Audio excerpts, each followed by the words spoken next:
सो जाना क्या है? मन का शरीर के साथ संबंध टूट जाने को ही हम सो जाना कहते हैं। नींद में शरीर कहाँ पर होता है? नींद में हम शरीर से अलग हो जाते हैं क्योंकि मन सोया हुआ होता है, जिसके कारण हमारा कनेक्शन सदा ही शरीर के साथ बजता है। कच्ची नींद किसको कहते हैं? जब हमारा मन शरीर से अलग हो रहा होता है। क्या नींद में भी व्यक्ति जाग सकता है? नींद में होश वाला व्यक्ति ही सिर्फ जाग सकता है। क्या सोता हुआ नींद वाला व्यक्ति फिर परमात्मा की प्राप्ति कर सकता है? जब हम ये सवाल देखते हैं तो हम अपने आप में ये भी सोचते हैं कि हद ही हो गई व्यक्ति की बेहोशी और आलस्य की बारे में।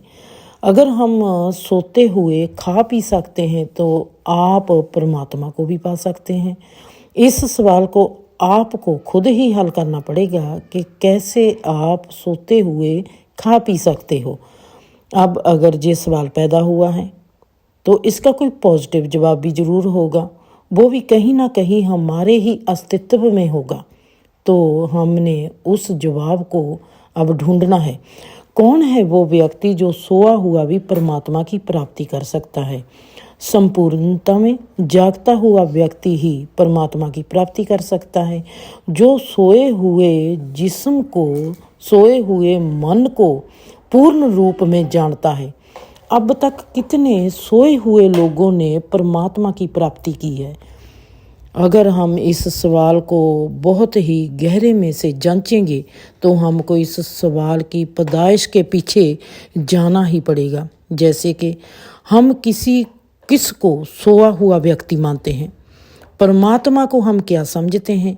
सोने में और जागने में क्या अंतराल है? चाहे व्यक्ति शरीर के लेवल पर सोया हुआ हो, पर अगर वो आत्म के लेवल पर जागता हो तो वो प्राप्त करेगा ही। जितने भी आज तक के इनलाइटेड व्यक्ति हैं वो बहुत ही गहरी अवस्था में जागे हुए इंसान ही होते हैं और बहुत गहरे में सोए हुए इंसान भी होते हैं।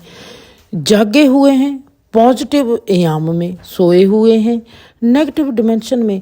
नेगेटिव डिमेंशन में सो जाना ही अंधेरे में, घेरे में, गहरे में जागना होता है, क्योंकि वो व्यक्ति नेगेटिव में सोया हुआ है। नेगेटिव में सोना ही गहरा जागना है, जे नेगेटिव का ही सही स्वभाव है। आत्मबोध की सोई हुई अवस्था कैसी होती है? आत्मबोध की सोई हुई अवस्था होती ही नहीं, वो सिर्फ जागन अवस्था में ही होता है, इसलिए वो आत्मबोधी है। जहाँ कहो कि जो कभी सोता ही नहीं वो आत्मबोधी है। आँख का बंद हो जाना कोई सोना नहीं होता, आत्मा का सो जाना ही असली सोना हो जाता है।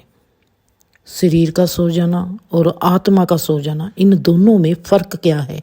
जब शरीर सोता है तो हमारा मन, बुद्धि, आत्मा जागते हैं। ये हमारी सपन अवस्था है जिसमें ये तीनों नहीं सोते। और जब आत्मा सोती है तो ये हमारी अचेतन अवस्था है। अज्ञानता की डिग्री आत्मा की सोई अवस्था को बयान करती है। शरीर और आत्मा का सो जाना ही मौत बन जाता है।